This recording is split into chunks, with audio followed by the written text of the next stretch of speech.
gawe kembali kami hamba-hambamu, kami sidang jemaatmu bersama-sama mengucap syukur dan terima kasih. Hanya oleh kasih anugerahmu semata siang ini kami dapat berbuat bakti kepada Tuhan. Terima kasih Bapa, sejumlah pujian, penyembahan, doa telah kami panjatkan ke hadirat-Mu. Kami yakin dan percaya Engkau berkenan untuk semuanya. Karena apa yang telah kami perbuat muncul dari hati kami yang paling dalam. Terima kasih Bapa, terima kasih. Sekaligus pujian tadi mempersiapkan hati kami untuk siap ditaburi kebenaran firman-Mu. Untuk selanjutnya kami berserah diri. Kami menserahkan segala keberadaan kami, teristimewa hati dan pikiran kami, jiwa kami, Engkau kenyangkan, Engkau penuhi, Engkau berkati dengan berkat firman-Mu. Terima kasih Bapa. Kami serahkan hamba-Mu dengan segala keterbatasannya. Tuhan tolong layakkan, mampukan menjadi saluran berkat. Inilah waktu-Mu Engkau memberkati kami. Inilah waktu-Mu Engkau memberkati sidang jemaat-Mu.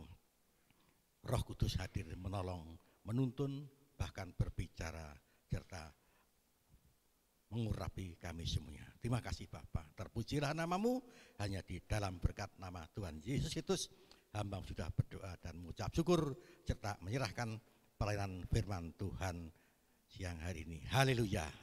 Amin. Silakan duduk Bapak sekalian. Salam.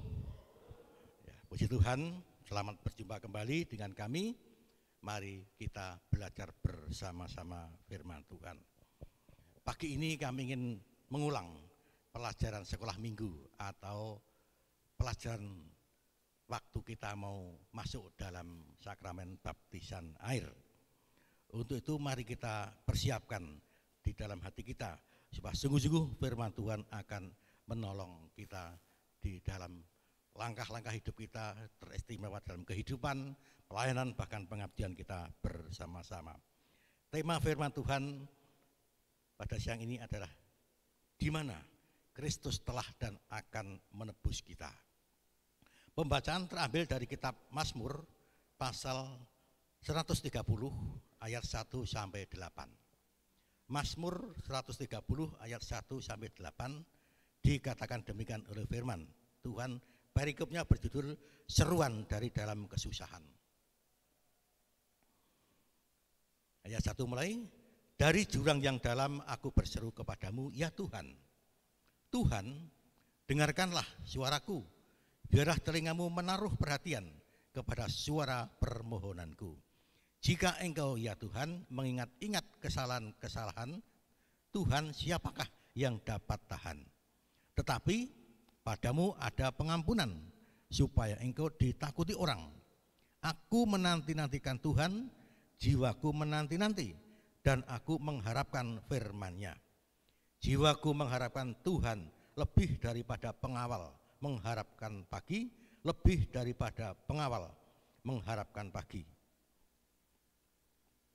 Berharaplah kepada Tuhan, hai Israel, sebab pada Tuhan ada kasih setia, dan Ia banyak kali mengadakan pembebasan. Dialah yang akan membebaskan Israel dari segala kesalahannya. Puji Tuhan. Bapak Ibu yang dikasihi Tuhan, mari kita belajar dari ayat-ayat ini. Ketika kita senantiasa merenungkan Mazmur ini, kita senantiasa akan berpikir dalam diri kita, seraya introspeksi di dalam diri kita, bahwa kita akan senantiasa melihat karya Tuhan di dalam 4 situasi yang berbeda. Dan itulah sebabnya kita perlu belajar apa artinya untuk mempercayai Tuhan. Saya ulangi, apakah artinya mempercayai Tuhan? Mari kita belajar dari ayat-ayat yang sudah saya bacakan tadi untuk kita masuk di dalam satu perenungan yang lebih dalam dan lebih dalam. Bapak Ibu dikasihi Tuhan, dari ayat 1 sampai 2 ini kita digambarkan atau diandaikan kita seolah berada di jurang yang dalam. Ya, gambaran dari ayat 1 dan 2. Kita digambarkan seolah berada di satu jurang yang dalam. Untuk itu kita senantiasa bisa merasakan seandainya kita berada di jurang yang dalam, ada satu keputusasaan yang dalam yang melingkupi dan senantiasa menenggelamkan kita. Kemudian kita perlu bertanya, apa yang dapat kita lakukan selain kita ini dapat berseru kepada Tuhan. Ya, gambaran kita berada di jurang yang dalam. Disinilah kita butuh pengangkatan atau butuh diangkat. Kita butuh dikatrol, kita butuh ditarik, kita butuh dientaskan. Dan itulah sebabnya mari kita belajar. Kalau di dalam kehidupan kita sudah kenal, sudah percaya, sudah berserah kepada Tuhan kita Yesus Kristus Sang Penolong ajaib itu, kita harus percaya bagaimana Tuhan akan mengangkat kita seandainya kita ini berada di jurang yang dalam. Mari. Seringkali kita ini tanpa merasakan sesuatu yang butuh pertolongan. Padahal sebenarnya kita ini butuh pertolongan yang begitu luar biasa. Ya, katakanlah orang hidup itu pokoknya wis duwe beras duwe kliwet, wis duit belanja, katakan punya uang untuk belanja, wis ayem. Sudah punya pekerjaan yang cukup mapan, wis ayem. Sudah punya segala sesuatu yang kita butuhkan dalam kehidupan ini, seolah-olah wis tenang, aman, tentram. Tetapi yang namanya satu kehidupan ini tentunya kita perlu introspeksi, perlu masuk dalam satu perenungan bahwa pada dasarnya hidup ini butuh yang namanya pengangkatan, butuh yang namanya penebusan. Itulah sebabnya mari kita perlu belajar. Apakah kita ini benar-benar sudah percaya kepada Tuhan Yesus? Apakah kita ini sudah benar-benar mengandalkan Tuhan kita Yesus Kristus? Inilah yang menjadi satu pertanyaan di dalam kehidupan kita. Mungkin tak terasa kita sudah berbuat dosa. Mungkin kita sudah semacam jatuh di dalam lembah kekelaman. Mungkin kita berada dalam lembah yang curam. Dan disitulah kita butuh pengangkatan, butuh penebusan, butuh kita diselamatkan. Itulah sebabnya kita perlu senantiasa sadar bahwa Dia, Tuhan kita Yesus Kristus itu sanggup untuk menebus kita, mengangkat kita dari lembah, dari jurang yang dalam. Biasanya kalau sudah serba kecukupan, tidak terasa kalau kita punya salah, punya dosa, punya kekurangan di dalam kehidupan kita. Dengan satu pertanyaan, apa yang perlu kita perbuat kepada Tuhan? Apa yang perlu kita perbuat kepada sesama? Apa yang perlu kita perbuat terhadap kehidupan di masyarakat? Apa yang perlu kita perbuat di dalam pergaulan kita sehari-hari? Apa yang perlu kita benahi dalam keluarga kita? Seringkali kita berada di jurang yang dalam ini tidak terasa. Atau mungkin seorang berada dalam satu kesibukan, urusannya dengan narkoba, urusannya dengan dosa, urusannya dengan banyak hal yang dikatakan tidak halal, atau berbagai kesibukan yang tidak senantiasa mengingatkan bahwa kita ini sudah berada di jurang yang dalam. Dan disinilah kita butuh penebusan, di mana Tuhan kita Yesus Kristus itu sanggup menolong, mengangkat kita, mengentaskan kita dari jurang yang dalam. Mari kita belajar dan belajar. Manakala kita berada di jurang yang dalam ini, kita punya Sang Penebus, kita punya Juru Selamat, kita punya senantiasa siapa yang dapat kita andalkan, yaitu Tuhan kita Yesus Kristus. Demikian juga yang seringkali tidak disadari, manakala diri kita, keluarga kita sudah banyak berada di jurang yang dalam, misalnya terlibat utang piutang, terlibat pinjaman, terlibat kredit yang mungkin sulit untuk dientaskan. Tetapi manakala kita mau datang kepada Tuhan, kita mau sadar, kita mau berbenah diri, kita mau bangkit, kita mau ditolong, kita mau dientaskan, saya yakin dengan berkat Tuhan, kasih Tuhan, anugerah Tuhan, kita akan mendapatkan pertolongan atau pengentasan pada waktunya. Karena banyak orang yang sebenarnya perlu dibantu, tetapi belum tentu mau dibantu. Karena menganggap dirinya kuat, menganggap dirinya bisa, menganggap dirinya tidak perlu ditolong, merasa tidak butuh pertolongan orang lain, dan hal-hal semacam itu sangat dan sangat disayangkan. Mari kita belajar dari hal yang mendalam bahwa kita butuh pertolongan daripada Tuhan. Puji Tuhan. Itulah yang pertama dari ayat 1 dan 2. Kemudian kita mau belajar dari ayat 3 dan 4 bahwa kita digambarkan, diandaikan kita ini berada di sidang pengadilan. Ya. Di situ pun kita ini butuh pembela, butuh siapa yang mau ambil bagian di dalam kita menghadapi proses pengadilan itu. Ya, kalau zaman sekarang mungkin ada pengacara atau mungkin penasihat hukum atau konsultasi hukum atau apapun istilahnya. Itulah sebabnya kita ini berandai-andai seandainya kita berada di pengadilan, kita akan diadili. Kita ini senantiasa berkaitan dengan dosa. Karena dosa itu pasti akan ada penghukuman. Dosa itu ada konsekuensinya bahwa kita akan dihadapkan pada pengadilan. Dan untuk itulah kita senantiasa harus sadar kita tidak bisa membela diri kita sendiri. Kita butuh pembela, kita butuh hakim, kita butuh pengacara, kita butuh penasihat hukum dan seterusnya. Sehingga dengan demikian mari kita ini ingat yang tadi sudah sebut, punya juru selamat, punya penolong, punya penasehat yang ajaib, punya apa yang menggambarkan pribadi Tuhan kita Yesus Kristus. Itulah sebabnya kita perlu Dia, perlu Tuhan Yesus Kristus untuk menolong kita. Seandainya kita berada di pengadilan, kita butuh pembelaan, kita ini butuh pelunasan. Kalau kita didenda harus membayar sekian, katakan angka sekarang mesti menyebutkan jutaan rupiah. Apakah kita mampu bayar? Apakah kita mampu berbuat? Tentunya tanda tanya.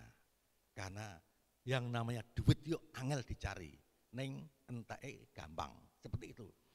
Di saat kita di pengadilan kita butuh penebus, butuh penasihat, butuh pengacara, di mana Tuhan kita Yesus Kristus siap menjadi pembela, siap menjadi penebus, siap membeli atau membayar denda yang dibebankan kepada kita.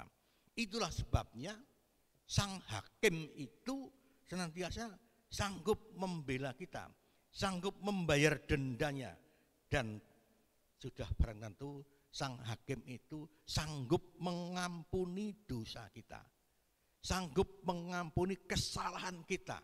Itulah sebabnya kita perlu bangga punya Tuhan Yesus yang sanggup menjadi pembela, menjadi penasehat, menjadi penebus, menjadi penolong, dan seterusnya dan seterusnya. Kita perlu hidup berandai-andai seandainya kita ini berada di pengadilan. Kita butuh penebus, pembela, penasehat, pengacara, dan seterusnya dan seterusnya. Mengingat keterbatasan kemampuan kita, mari kita praktekkan di dalam kehidupan kita. Kita banyak sekali di dunia ini menghadapi persoalan-persoalan hidup, banyak sekali menghadapi tantangan hidup. Apalagi di masa pandemi ini, butuh peningkatan ekonomi, butuh kesembuhan ekonomi, butuh perbaikan ekonomi, butuh perawatan kesehatan, butuh kita ini hidup dalam satu tempat dan lingkungan yang sehat. Kita butuh sesuatu yang lebih baik, yang mengalami keterpurukan di dalam masa pandemi ini. Kita butuh pemulihan, kita butuh penebusan, dan seterusnya dan seterusnya.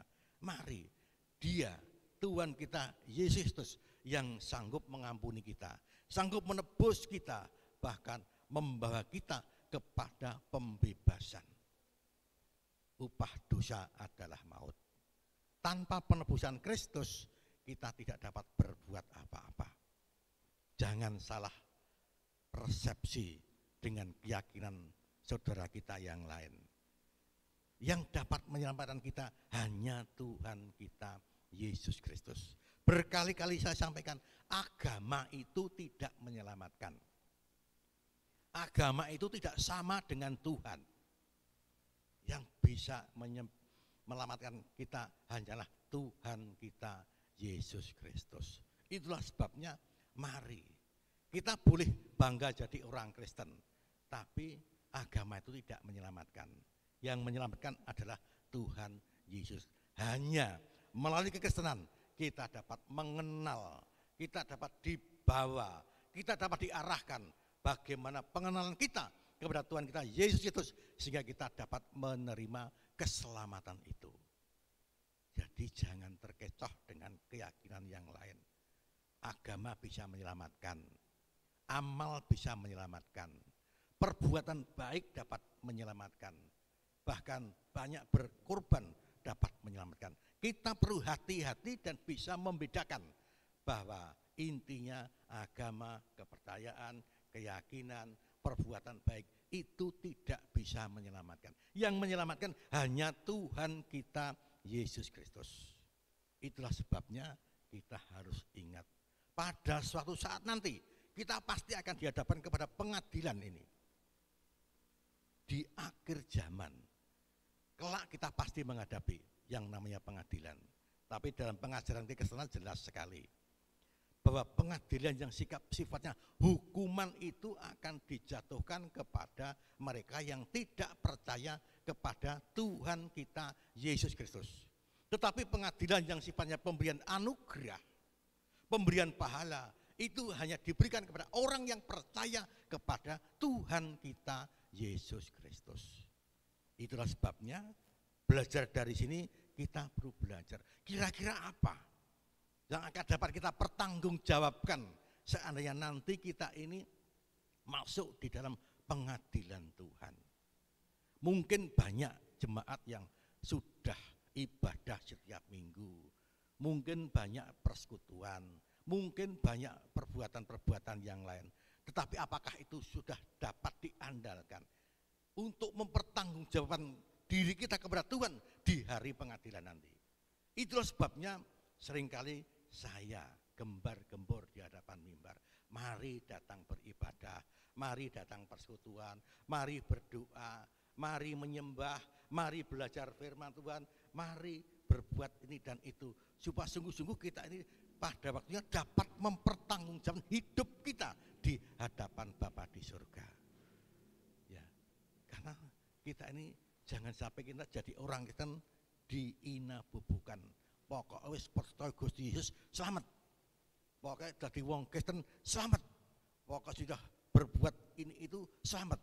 Kita harus hati-hati dan waspada. Kita harus bisa memilah dan memilih mana yang dapat menyenangkan Tuhan, memuliakan Tuhan, mengagungkan Tuhan, dan segala sesuatu yang berkenan di hadapan Bapa di surga. Kita harus hati-hati dan bijaksana supaya tidak hanya sekedar kita ngaku dari wong Kristen selamat, diberkati, masuk surga dan sebagainya. Kita perlu mawas diri, kita perlu bertanya kepada diri sendiri, apa yang sudah kami perbuat untuk kemuliaan Tuhan, apa yang sudah kita perbuat untuk kebesaran Tuhan, apa yang sudah kita perbuat untuk melakukan apa yang Tuhan perintahkan kepada kita. Itulah sebabnya pertanyaan-pertanyaan itu sering kali saya lontarkan di dalam melayani Bapak Ibu Saudara sekalian. Puji Tuhan, itulah yang pertama tadi, seandainya kita berada di yang dalam, yang kedua seandainya kita di pengadilan, yang ketiga dari ayat yang kelima dan keenam ini, seandainya kita ini berada di dalam kegelapan. Ya, digambarkan tadi dalam ayat 5 dan 6, aku menanti-nantikan Tuhan, jiwaku menanti-nanti dan aku mengharapkan firman-Nya. Jiwaku mengharapkan Tuhan lebih daripada pengawal mengharapkan pagi, lebih daripada pengawal mengharapkan pagi. Ya, seolah-olah berada di larut yang malam, menantikan datangnya pagi hari. Itulah sebabnya seandainya kita di kegelapan yang menunggu dengan sabar dan pada waktunya tampaklah pagi, yaitu sinar matahari. Tetapi pada penantian itu seringkali diwarnai dengan satu harap-harap cemas. Kok rak esok-esok ya? Kok ndak datang paginya? Kok ndak ndang rampung malamnya? Seringkali dialami seperti itu bagi kita yang berada di dalam penantian datangnya pagi atau terbitnya sang fajar. Itulah sebabnya mari kita belajar bahwa dalam penantian itu dibutuhkan kesabaran, dibutuhkan kesungguhan hati, dibutuhkan ketulusan hati, dibutuhkan banyak hal agar kita mampu bertahan. Ya, nek wong Jawa ngarani ora nggigi mongso. Nanti pada waktunya akan datang. Demikian juga dalam kita mengharap-harap datangnya berkat Tuhan, datangnya anugerah Tuhan, datangnya belas kasihan Tuhan, datangnya mujizat Tuhan. Kita perlu hati-hati, butuh kesabaran, butuh ketekunan, butuh kerendahan hati, butuh ketulusan hati, sehingga sungguh-sungguh kita dapat menanti berkat Tuhan itu sampai kepada Tuhan. Mari kita belajar. Matahari pada waktunya akan terbit juga, dan disitulah sebagai gambaran Tuhan memberi kepada kita sinar atau fajar yang baru di dalam kehidupan kita. Kesanggupan juru selamat kita memberikan penerangan, memberikan penyinaran, memberikan satu pertolongan yang indah di mana kita membutuhkan. Itulah sebabnya kita perlu belajar bahwa menanti itu dibutuhkan kesabaran. Ya, memang menunggu itu suatu pekerjaan yang menjemukan. Tetapi kalau kita tekun, sabar, maka akan sampai pada saatnya kita mendapatkan sinar itu. Kristus sebagai sumber terang, sumber cahaya. Kita perlu mencari, menanti sampai kita mendapatkan sinar terang itu ada pada diri kita. Ya, seringkali digambarkan dalam kehidupan kegelapan itu butuhkan sinar yang cukup. Tetapi dari sinar yang kecil pun akan mampu memecahkan kegelapan itu. Misalnya ada korek api, ada lilin kecil, ada teplok sentir dan sebagainya. Itu akan dapat memecahkan kegelapan itu. Di mana merupakan satu simbol kehadiran Tuhan dalam kehidupan orang percaya yang sedang berada dalam kegelapan, itu akan menjadi nyata. Hanya tinggal bagaimana kesabaran kita, ketekunan kita, kesungguhan hati kita, supaya sungguh-sungguh kita ini dapat mencerminkan anak Tuhan yang diwarnai dengan ketekunan, kerendahan hati, kesabaran, bahkan kita menanti datangnya sang fajar, datangnya sinar terang Kristus, datangnya berkat itu di dalam rangka menghilangkan kegelapan yang ada di dalam diri kita. Puji Tuhan. Mari kita belajar. Banyak gambaran-gambaran kegelapan. Ya. Kadang-kadang kita seringkali digambarkan begini. Nek tanggal 6 ki padang ceria. Ning nek wong ra ndek dhuwit ki melihat apa-apa kok peteng gitu loh. Seringkali seperti itu. Tetapi apakah cukup dengan gambaran-gambaran seperti itu? Kalau kita berbicara tentang kegelapan rohani, kegelapan jiwa, maka sudah barang tentu yang bisa memberikan sinar terang itu hanya Tuhan kita Yesus Kristus. Mari, di masa pandemi ini tidak sedikit saudara kita yang berada di dalam kegelapan yang digambarkan seperti itu. Mari, karena masalah keuangan, masalah ekonomi, masalah pekerjaan, masalah-masalah untuk mencukupi kebutuhan hidup diri dan keluarga, masalah-masalah yang lain. Ini perlu sikap yang bijaksana. Bagaimana seperti kita berada di dalam kegelapan untuk menanti datangnya sang penolong, sang terang hidup, sang fajar, dan seterusnya dan seterusnya. Puji Tuhan. Yang keempat atau yang terakhir dalam ayat 7 dan 8 dikatakan di situ, berharaplah kepada Tuhan Israel, sebab pada Tuhan ada kasih setia dan ia banyak kali mengadakan pembebasan. Dialah yang akan membebaskan Israel dari segala kesalahannya. Ayat 7 dan 8 ini kembali kita semua diandaikan kita ini sebagai budak yang siap untuk dijual. Karena cerita zaman Alkitab dikatakan banyak budak, ada jual beli budak yang senantiasa dapat memberikan gambaran di dalam kehidupan kita. Ya, puji Tuhan. Kita berada seandainya di dalam posisi kita sebagai budak yang siap dijual, disinilah ada seorang budak yang terikat oleh dosa-dosa, ya termasuk mungkin kita sendiri. Dan disitulah kita ini siap untuk dijual, atau mungkin kita dapat menjual diri kita, yang seolah-olah kita akan mendapatkan pembebasan. Karena seorang budak itu biasa dijual belikan dan hanya dapat bisa diselesaikan dengan pembayaran. Dan itulah sebabnya Sang Penebus Tuhan kita Yesus Kristus itu digambarkan sebagai penebus. Nilainya sebesar harga budak itu. Dan di dalam makna rohaninya sebesar nilai dosa. Sehingga dapat mendapatkan pembebasan atau pengampunan dosa itu. Mari, seandainya kita berada dalam satu yang digambar seperti budak, jangan sampai kita ini menjual diri kita murah-murahan. Yang seringkali digambarkan dengan menjual Kristus, menjual salib, menjual kemerdekaan, menjual keselamatan. Dan itu menjadi satu pergumulan kita bersama-sama. Mari kita datang kepada juru selamat kita yang sanggup membebaskan kita. Mari, jangan sampai kita ini punya pandangan yang mestinya terang, cerah, ditutupi dengan hal-hal yang dapat menutupi sehingga kita kehilangan sinar, kehilangan kedamaian, kehilangan sukacita, kehilangan berkat dan sebagainya dan sebagainya. Beberapa waktu yang lalu saya terima WA. Ada yang ya seolah-olah mungkin menyindir atau gimana enggak ngerti. Digambarkan di situ ada satu cerita bahwa judulnya seorang pendeta, katakanlah Yonatan siapa itu ya. Itu mulanya waktu mau nikah melihat seorang gadis cantik pakai jilbab putih. Jadilah rumah tangga masing-masing berjalan dengan keyakinan sendiri. Sang pendeta ya tetap jadi wong Kristen, istrinya tetap jadi orang Muslim. Tapi pada satu saat apa yang terjadi? Istrinya tadi di saat-saat tertentu malam hari baca Al-Quran. Sehingga di satu saat sang pendeta ini merasa hatinya digetarkan dengan pembacaan itu. Dan lama-kelamaan bisa luntur imannya.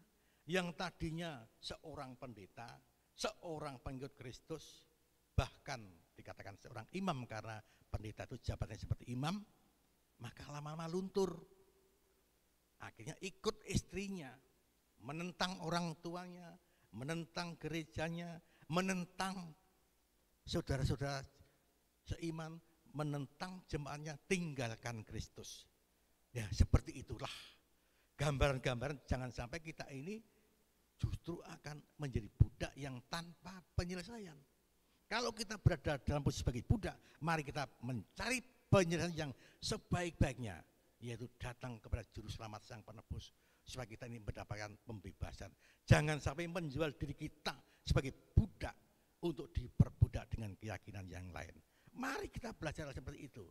Saat saya melihat tayangan itu di internet itu, saya bertanya, apakah hal ini menyindir saya atau gimana?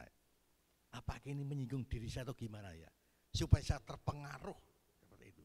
Itulah sebabnya mari kita kuatkan iman kita, kuatkan keyakinan kita. Jangan sampai kita ini menjual diri kita. Jangan sampai kita ini menjadi budak yang siap untuk dijual. Itulah sebabnya kita yakin seandainya kita menjadi budak, maka kita punya Sang Penebus yang sanggup membebaskan kita. Dengan demikian kita akan menjadi orang merdeka, menjadi orang yang bebas, menjadi orang yang dapat bersuka cita, dapat mengangkat tangan menyembah Tuhan, dan seterusnya dan seterusnya. Itulah mari kita belajar bersama-sama supaya kita di mana kita diperbudak oleh iblis, oleh dosa, oleh keadaan apapun, mari kita datang kepada juru selamat kita, termasuk kita berada di dalam keadaan yang kurang menguntungkan, masalah ekonomi, kesehatan, pekerjaan, usaha, bisnis dan sebagainya. Mari kita butuh pemulihan, kita butuh senantiasa pertolongan Tuhan. Jangan sampai kita menjual diri kita, jangan sampai kita menjadi budak yang berkepanjangan, yang hanya dinilai sekian, tetapi tanpa penyelesaian satu masalah perbudakan kita. Puji Tuhan, mari kita belajar, yakin, percaya, alangkah luar biasanya keselamatan yang Tuhan berikan kepada kita. Betapa luar biasanya Sang Penebus Juru Selamat kita, Tuhan Yesus yang sanggup mengentaskan kita, yang sanggup menolong kita. Apapun permasalahan kita, mungkin kita berada di dalam satu jurang yang dalam, mungkin kita berada di pengadilan, mungkin kita berada di dalam kegelapan, dan mungkin kita dalam posisi sebagai seorang budak.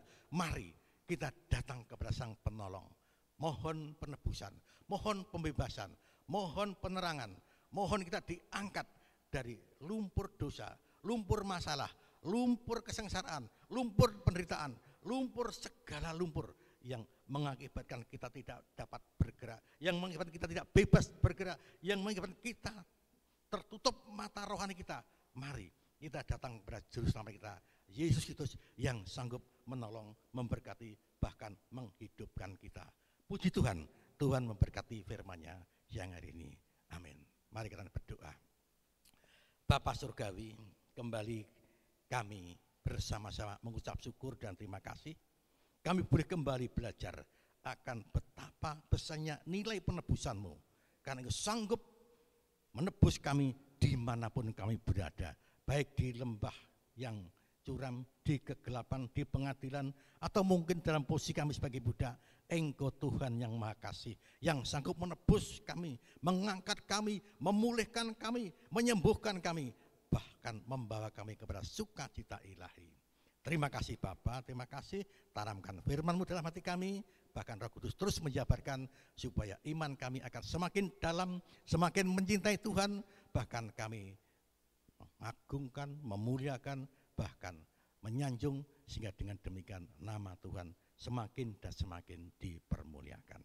Terima kasih Bapa, terima kasih, tanamkan firman-Mu supaya sungguh-sungguh firman Allah menjadi rema, penolong, pembimbing, pendorong di dalam kehidupan kami. Terima kasih Bapa, terpujilah nama-Mu, hanya di dalam berkat nama Tuhan Yesus Kristus kami sudah berdoa dan mengucap syukur untuk kebenaran firman Tuhan siang ini. Haleluya.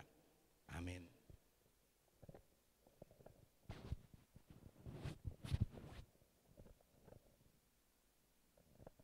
Puji Tuhan Bapak Ibu Saudara sekalian, kita bersyukur untuk firman Tuhan yang sudah kita dengarkan, supaya terus memperkokoh iman kita di masa pandemi ini. Jangan sampai kita goyah oleh situasi apapun yang bisa melemahkan kita. Puji Tuhan, terima kasih untuk Pak Karti yang sudah menyampaikan firman Tuhan. Terus dipakai Tuhan lebih hari lebih heran bagi kemuliaan nama Tuhan. Bapak Ibu Saudara sekalian, sebelum saya menyampaikan pengumuman, kami menyampaikan bahwa hari ini adalah hari terakhir Saudari Susmi praktek 1 tahun di gereja kita. Hari Kamis yang lalu dia sudah diwisuda dari STTKHO. Dan besok dia akan kembali ke kampung halamannya. Setelah itu akan ditempatkan ke ladang pelayanan, tidak tahu di mana, karena dia ada ikatan dinas dengan sekolah. Ya. Hari ini saya memberikan kesempatan kepada Susmi untuk menyampaikan salam terakhir, gitu ya, bukan? Kata-kata perpisahan sejenak gitu ya. Semoga kita bisa ketemu kapan di lain kesempatan. Silakan Susmi.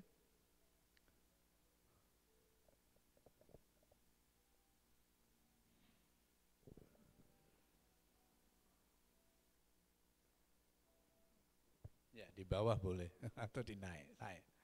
naik saja supaya kelihatan ya. Shalom Bapak Ibu, saudara-saudari. Terima kasih untuk 1 tahun lebih di tempat ini. Saya boleh melayani Tuhan, saya boleh diberi kesempatan untuk melayani Tuhan di tempat ini. Sekali lagi, saya mengucapkan terima kasih kepada Bapak Gembala di tempat ini dan Tante. Sudah setia selalu mendukung saya, selalu mengingatkan saya. Terima kasih untuk segala kebaikan yang dilakukan oleh Bapak Gembala dan Tante di tempat ini. Sudah memberikan kepada saya kesempatan untuk belajar banyak hal di tempat ini, mulai dari sekolah minggu, bahkan di PRBKA, dan di ibadah-ibadah umum yang dilakukan di gereja di tempat ini, dan bahkan setiap persekutuan-persekutuan yang diadakan di dalam gereja di tempat ini. Saya bersyukur saya bisa melayani di tempat ini, bisa belajar banyak segala hal, sesuatu yang mungkin sebelumnya saya belum mengerti, tapi di tempat ini saya bisa belajar untuk menjadi lebih baik lagi dari sebelumnya. Terima kasih juga kepada Bapak Pendeta Filipus Sukardi untuk setiap apa yang diberikan kepada saya. Saya juga belajar dari Bapak Pendeta Filipus Sukardi bahwa banyak hal yang harus saya lakukan, banyak hal yang harus saya perbaiki dalam kehidupan saya. Terima kasih. Tuhan Yesus memberkati setiap kebaikan-kebaikan dari Bapak Gembala di tempat ini, Tante, Bapak Pendeta Filipus Sukardi, dan setiap jemaat-jemaat Tuhan semuanya di tempat ini. Saya tidak bisa menyebutkan satu persatu, tapi dengan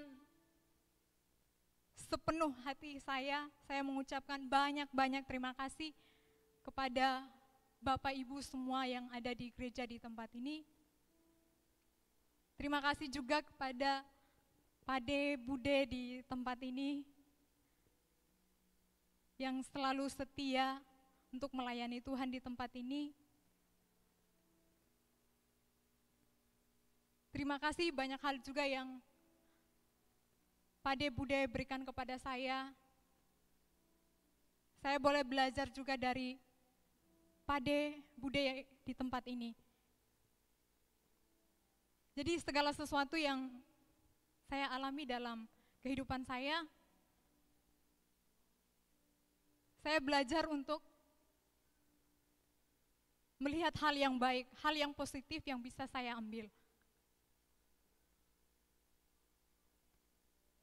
Terima kasih juga untuk Kak Meni yang selalu mengingatkan saya juga ketika saya melakukan, mungkin ada hal-hal yang kurang baik dari saya. Terima kasih Kak. Tuhan Yesus yang selalu memberkati setiap pelayanan Kakak. Terima kasih juga untuk Mbak Cika, Dek Anin, untuk kebersamaannya di gereja di tempat ini. Tuhan yang memberkati, Tuhan yang membalas setiap kebaikan dari semua jemaat Tuhan yang ada di GIA Genuk Indah di tempat ini. Dan terima kasih juga kemarin Bapak Gembala dan Tante sudah mendampingi saya pada saat saya wisuda. Mungkin orang tua saya tidak ada di sini.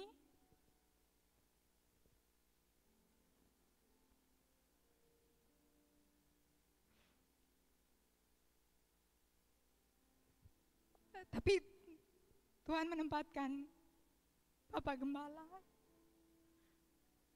Tante untuk mendampingi saya di akhir studi saya, dan puji Tuhan saya bersyukur Tuhan memberikan bonus kepada saya. Saya boleh mendapatkan nilai yang baik, dan kemarin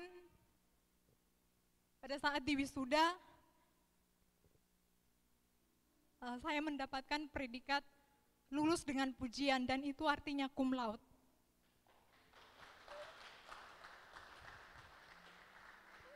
Saya bersyukur bahwa Tuhan Yesus itu sungguh baik dalam kehidupan saya. Dia yang selalu menyertai saya.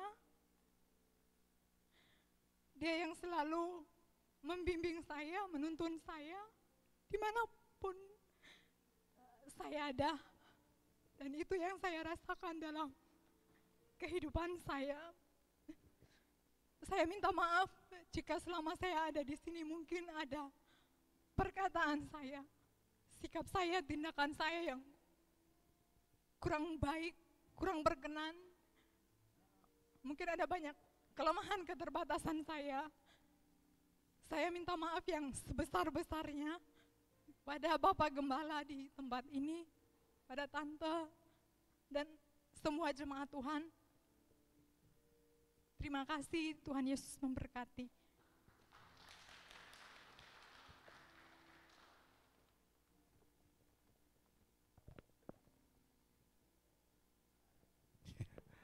Saya juga mewakili seluruh jemaat minta maaf kepada Susmi kalau selama pelayanan di tempat ini mungkin belum bisa memberikan kesempatan yang maksimal karena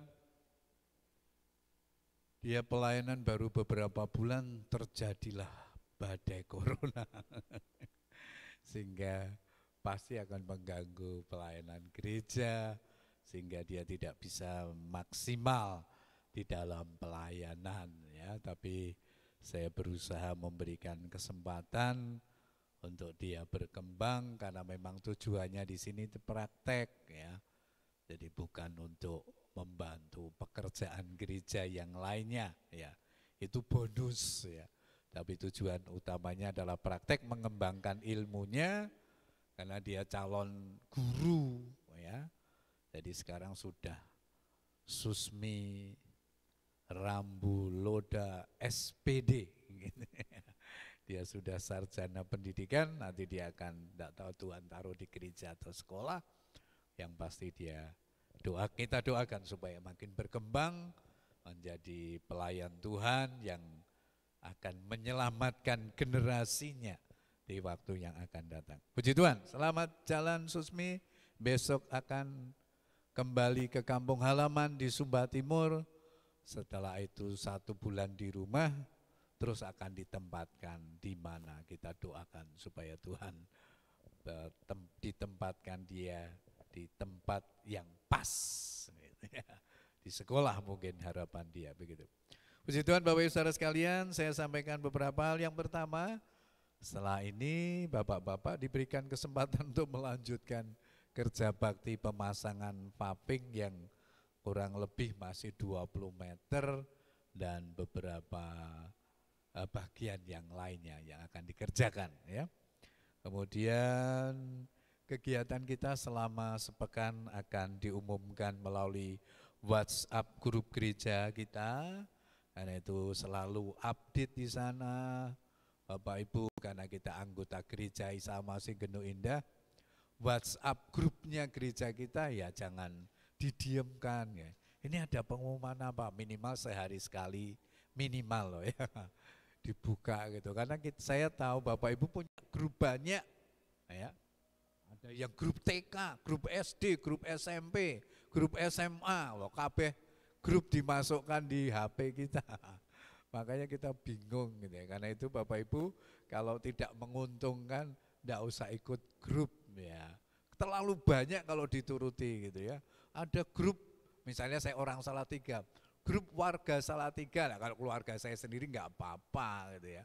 Tapi ini sekarang ini kan zaman media sosial semua maunya masuk grup. Nah, Tapi saya ingin menekankan karena Bapak Ibu anggota grup gereja, tolong bisa selalu update, menengok apa yang ada di sana sambil mengikuti beberapa kegiatan ibadah online yang disampaikan di gereja kita.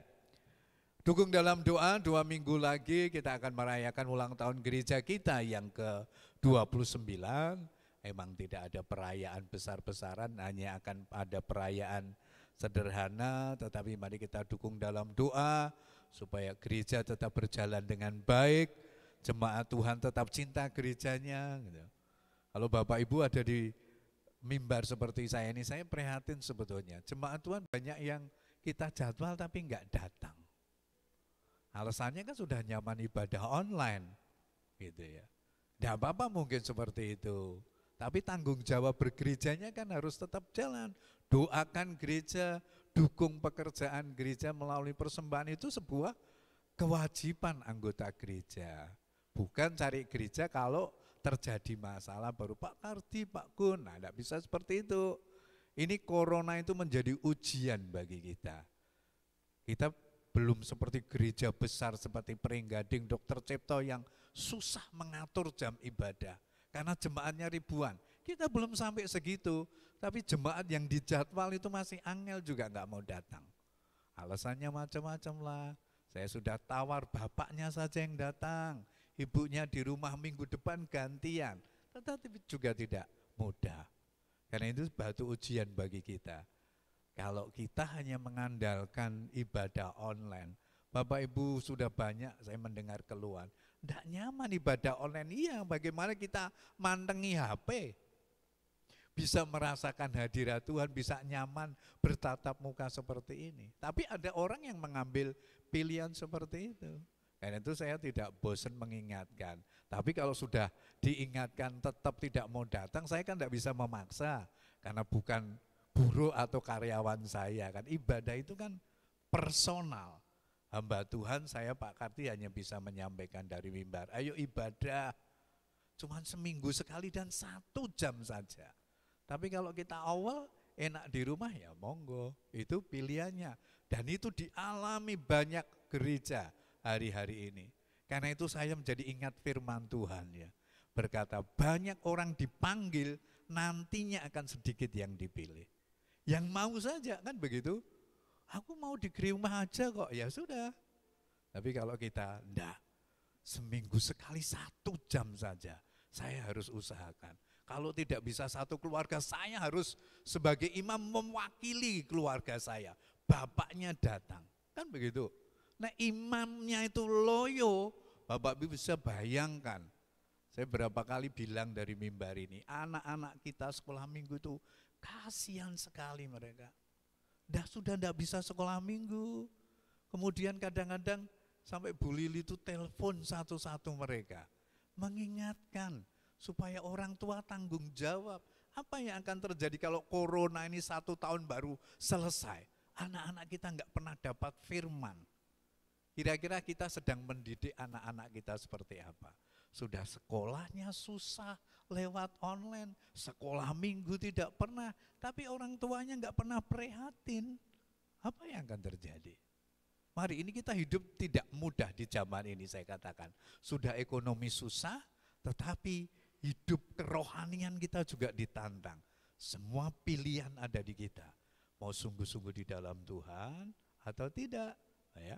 Kalau kita kemudian semau gue, ya itu pilihan kepada Bapak Ibu. Ya, kami akan terus sampaikan, tapi sampai pada saatnya tidak mengambil pilihan itu ya sudah, itu kan pilihan ada kepada kita sendiri.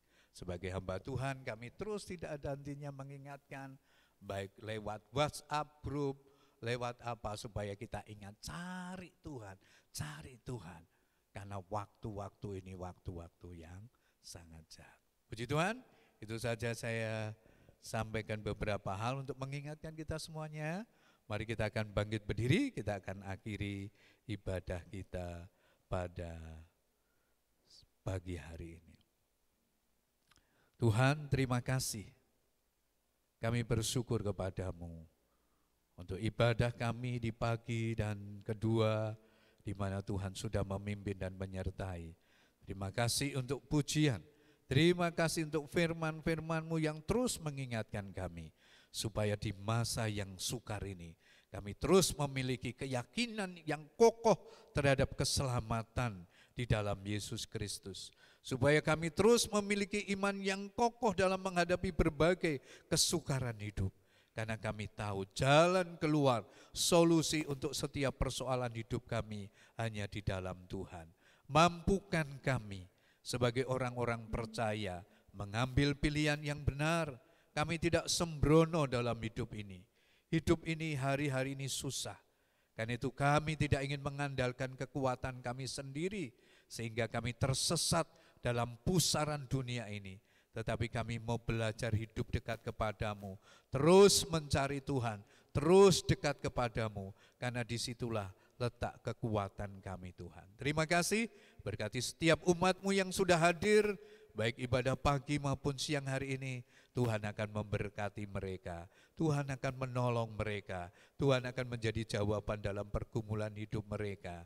Kami bersyukur kepadamu, Tuhan juga kasih dan ingatkan setiap umat-Mu yang sudah diundang ibadah, tetapi mereka belum mau datang. Kiranya Engkau sendiri yang akan menolong mereka, menggerakkan hati mereka, supaya mereka boleh datang ke rumah-Mu dan beribadah bersama-sama dengan kami. Terima kasih Tuhan, kami bersyukur kepadamu. Pagi ini kami mengingat saudara-saudara kami yang dalam minggu ini berulang tahun. Kami berdoa untuk Pak Haritno, kami berdoa untuk Pak Hermanto, Pak Hyandoko Widodo, untuk saudara Oki Jayadi, untuk Bapak Joko Susanto, untuk Bapak Sutrisno, untuk Ibu Lia Indah, untuk Ibu Kian dan juga Ibu Ika Fitriani. Tuhan akan memberkati mereka dalam rumah tangga, dalam pekerjaan dan masa depan mereka. Tuhan akan melawat setiap keluarga demi keluarga, biarlah setiap mereka boleh menggenapi rancangan-rancangan Tuhan yang sudah Engkau rancang dalam hidup mereka, ajar mereka makin cinta Tuhan dan sungguh-sungguh di dalam mengikut Engkau. Segala berkat Tuhan yang terbaik akan turun atas saudara-saudara kami yang berulang tahun pada hari ini. Terima kasih Tuhan, kami bersyukur kepada-Mu untuk semuanya. Kami menyerahkan kehidupan kami, keluarga kami, pekerjaan kami selama sepekan yang akan datang ke dalam tangan Tuhan. Engkau yang akan menolong mereka, Engkau yang akan melawat mereka supaya mereka terus dalam pemeliharaan-Mu di sepanjang minggu ini. Kiranya kasih setia Tuhan dan berkat-berkat Tuhan menyertai kepada setiap umat-Mu ya Tuhan. Terpujilah nama-Mu Tuhan. Sebentar kami akan pulang tinggalkan tempat ini, kembali ke rumah kami masing-masing. Kiranya berkat Allah turun atas kami semua. Bapak Ibu saudara sekalian yang dikasihi Tuhan, setelah engkau berbuat bakti di hadapan Tuhan, sekarang pulanglah dan terimalah berkat Tuhan. Arahkan hatimu kepada Tuhan, tengadakan kedua belah tanganmu dan terimalah berkat-Nya. Tuhan memberkati dan melindungi engkau. Tuhan menyinari engkau dengan wajah-Nya dan memberikan kepadamu kasih karunia-Nya. Tuhan menghadapkan wajah-Nya yang kudus kepadamu dan mencurahkan berkat dari pagi hari ini. Sampai Maranatha, Kristus datang kali yang kedua menjemput kita semua. Haleluya. Amin.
selamat hari Minggu. Tuhan Yesus memberkati.